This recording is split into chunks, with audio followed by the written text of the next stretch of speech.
Assalamualaikum warahmatullahi wabarakatuh. Selamat datang kembali kepada anak-anakku kelas 10. Bertemu lagi di pelajaran ekonomi, masih bersama Ibu ya.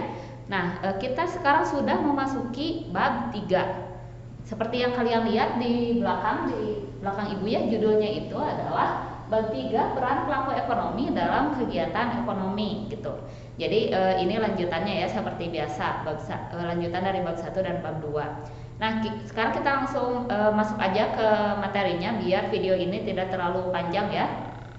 Nah, sesuai judulnya, di sini kan ada peran pelaku ekonomi dalam kegiatan ekonomi. Berarti kita akan membahas pelaku ekonomi itu siapa saja.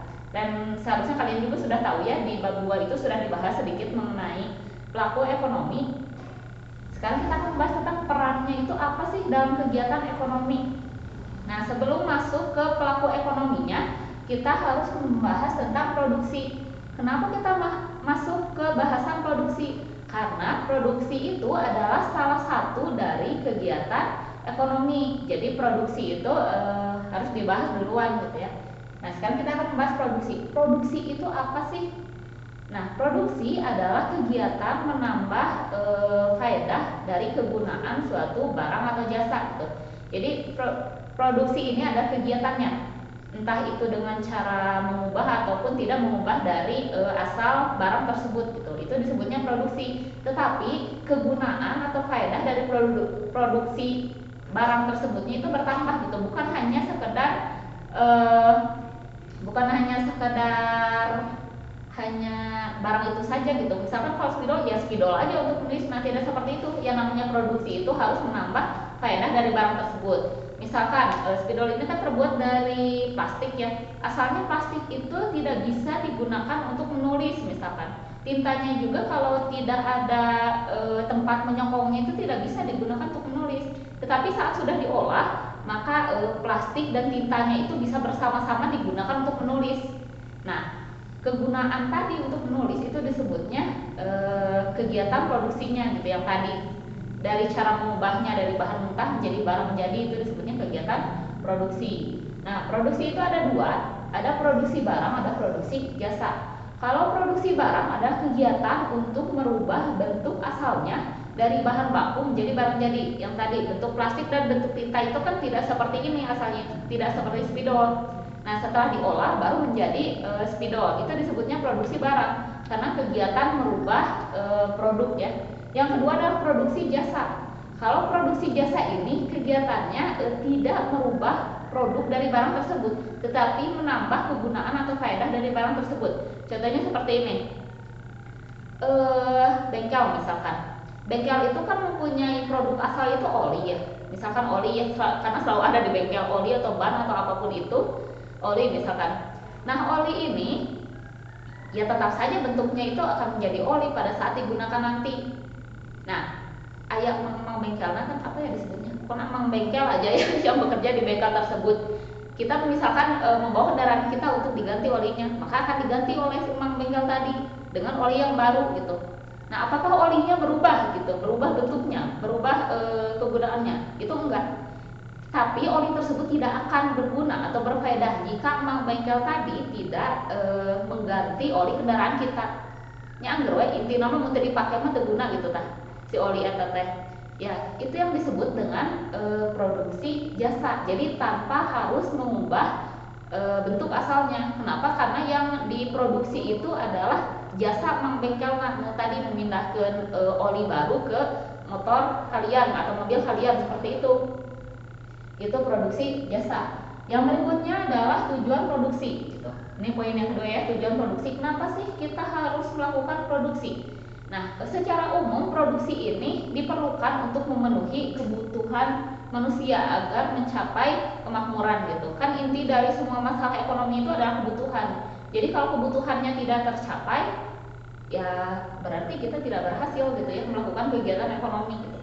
Nah, intinya itu adalah untuk memenuhi kebutuhan agar mencapai kemakmuran. Nah, kebutuhan siapa? Yang tadi kebutuhan manusia. Sedangkan dari sisi produsennya, kenapa harus melakukan produksi? Itu adalah untuk mencari keuntungan sebesar-besarnya gitu dengan modal seminim-minimnya atau sedikit mungkin.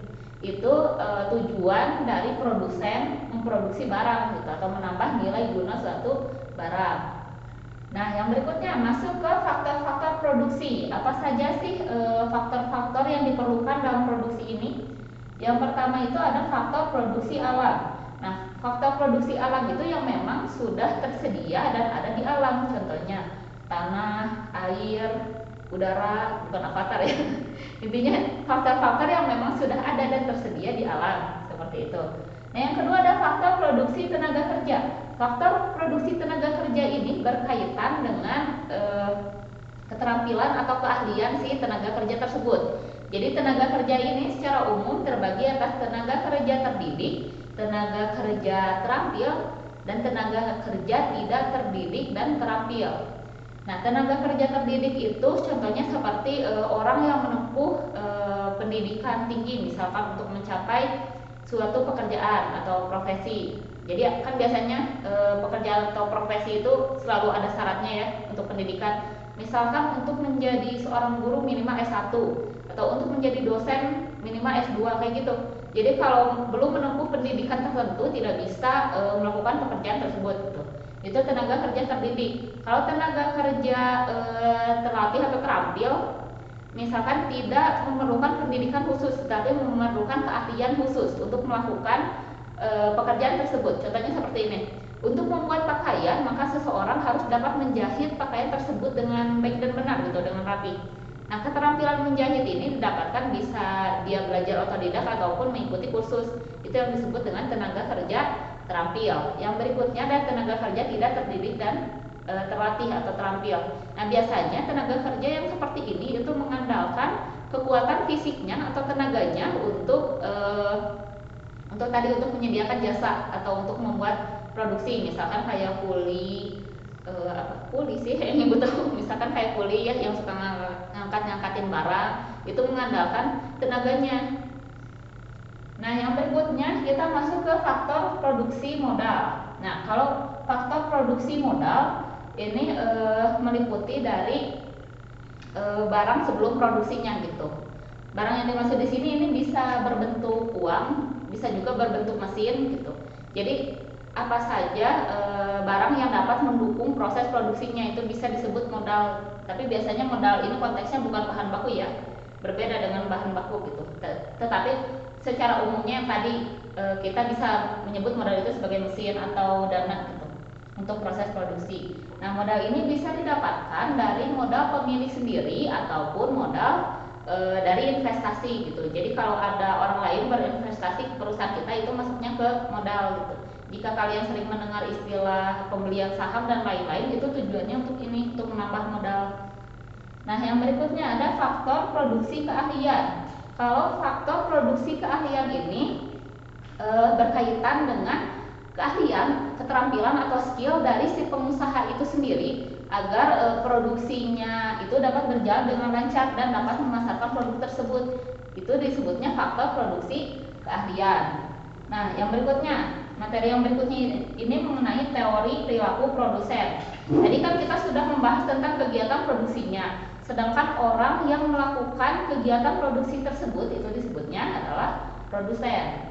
Nah, produsen ini secara umum ya teori perilakunya itu terbagi dua, ada input, ada output.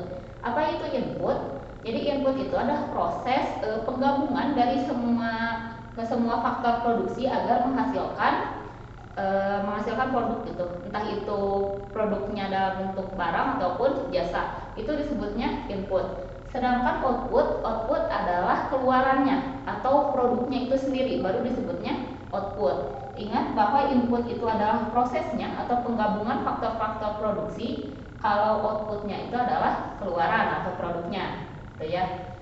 Nah, yang berikutnya kita masuk ke klasifikasi faktor produksi. Materi yang berikutnya. Nah, kalian kan sudah lihat ya di sini faktor produksi input itu ada dua, ada faktor produksi tetap, ada faktor produksi variabel. Nah, faktor produksi tetap itu apa sih?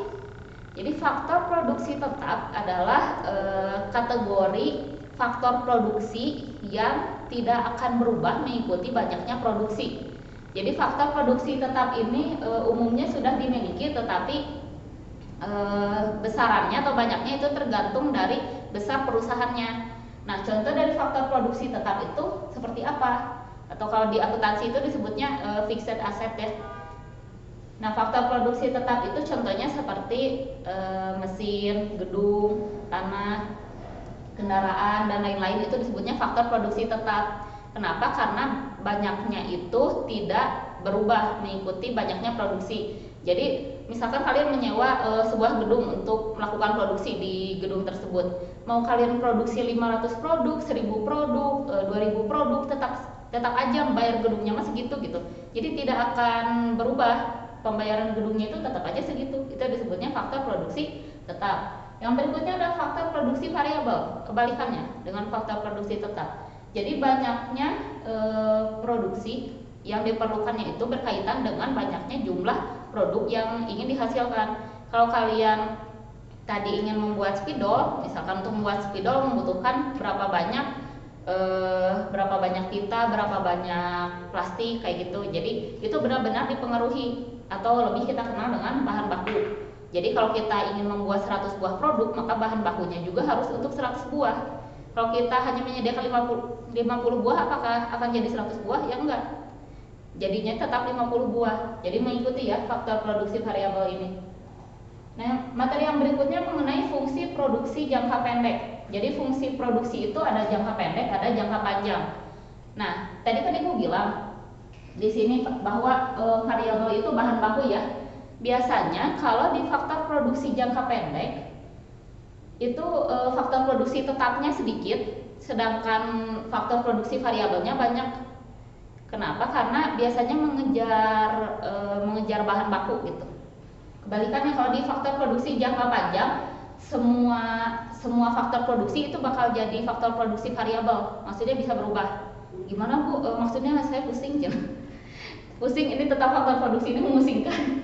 Jadi Ibu lagi ya agar kalian lebih mudah gitu. Nah, kenapa di faktor produksi tetap ini di faktor produksi jangka pendek ini yang banyaknya itu adalah faktor produksi variabel. Apakah faktor produksi tetapnya ada? Ada, tapi tidak mudah untuk berubah. Kenapa? Karena membutuhkan biaya yang sangat besar faktor produksi tetap itu untuk berubah. Contohnya kayak gini. Tadi kan Ibu bilang bahwa faktor produksi tetap itu adalah gedung, mesin, tanah. Nah, itu semua kan bukan barang-barang murah ya. Harganya itu kan mahal. Misalkan kalian dan kendaraan gitu. Contoh yang lainnya itu kendaraan. Misalkan kalian ingin mengganti kendaraan dari mobil box ke truk misalkan biar bawanya banyak. Nah, apakah dengan kalian menjual mobil box bisa langsung beli truk dari uang penjual mobil box? Kan enggak. Itu kalian harus menambah uang ratusan juta gitu untuk membeli truk. Kayak gitu istilahnya. Jadi di fungsi produksi jangka pendek itu faktor produksi tetapnya itu biasanya tidak banyak. Kenapa? Karena sulit untuk merubahnya. Karena skala perusahaannya biasanya belum besar. Nah, fungsi produksi jangka pendek ini biasa dirumuskan secara matematis itu yang Q sama dengan F dikali C L R T. Nah, apa sih Q itu? Q itu ada quantity atau kuantitas atau banyaknya produk yang ingin dihasilkan oleh produsen. Nah, kalau F itu function ya, di sini maksudnya fungsi produksinya. Jadi fungsi produksinya atau penggabungan produksinya yang tadi. Nah, C itu diistilahkan dengan kapital. Kapital itu apa? Kapital adalah nama lain dari modal. Jadi bahasa Inggrisnya modal teh kapital. Jadi rumusnya ditulisnya C bukan M di sini. C, kapital atau modal. L itu adalah labor atau tenaga kerja. R-nya itu raw material atau bahan baku, dan yang T-nya itu teknologi. Jadi untuk menghasilkan produk itu membutuhkan modal, tenaga kerja, bahan baku, dan teknologi. Nah, penggabungannya itu disebut fungsi produksi. Seperti itu ya cara membaca rumus ini. Nah, yang berikutnya kita masuk ke fungsi produksi jangka panjang. Nah, fungsi produksi jangka panjang ini seperti yang sudah Ibu katakan sebelumnya bahwa di fungsi produksi jangka panjang semua faktor produksi entah itu tetap ataupun variabel bisa menjadi variabel. Kenapa? Karena mereka sudah mempunyai target yang jelas untuk kuantitasnya, dan juga biasanya yang menggunakan fungsi produksi jangka panjang ini skala perusahaannya sudah cukup baik gitu, sehingga faktor produksi tetap juga bisa berubah menjadi variabel commit kalau diperlukan. Kayak tadi misalkan karena modalnya cukup maka mampu untuk membeli truk, jadi dapat mengganti mobil box dengan truk kayak tadi ya, yang faktor produksi tetap. Nah biasanya fungsi produksi jangka panjang itu digambarkan dengan kurva isokuan gitu.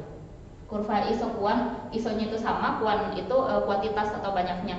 Jadi berapapun banyaknya, berapapun di sini kan ada output unitnya ya, berapapun output atau unit yang diinginkan, maka kalian dapat mengkombinasikan faktor produksinya.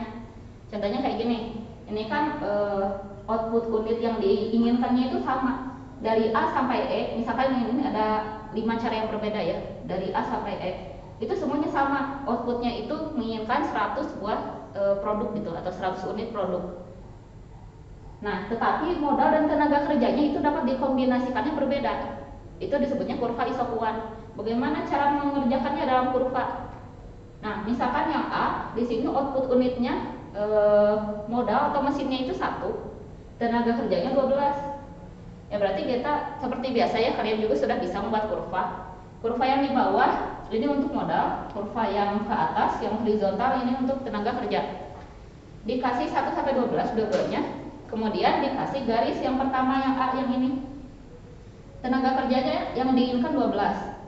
Nah kayak di 12, terus modalnya 1, ditarik garis putus-putus, dikasih titik ini jadi A. Ada di atas. Terus yang B juga sama.